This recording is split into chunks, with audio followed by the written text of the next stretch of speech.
May God's name be glorified. The word of God, there are many promises for us. Today let us see one of them.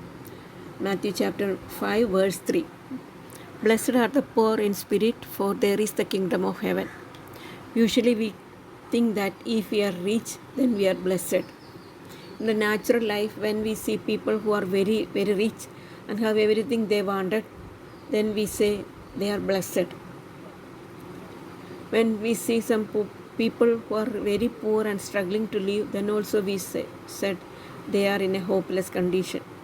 In the spiritual world also, some people say they are, when they are living a perfect life and they are not sinners and they are able to do many things for the Lord.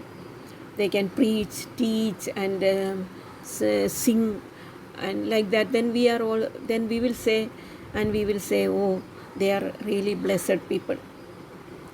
But they may be blessed that we don't know.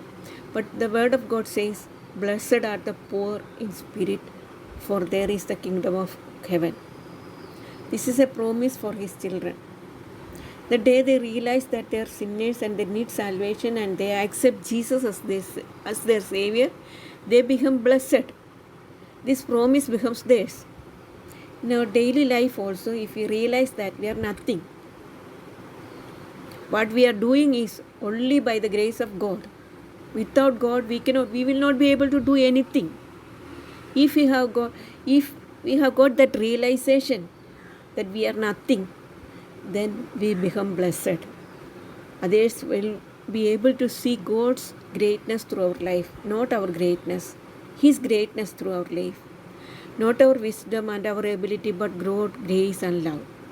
Then we become blessed, and we will be able to taste the love of God and His presence in our life. So, being pure in spirit, we become blessed and the kingdom of God become ours. Let us live a life pleasing to God. Let us be poor in spirit so that this promise become ours. May God's name be glorified.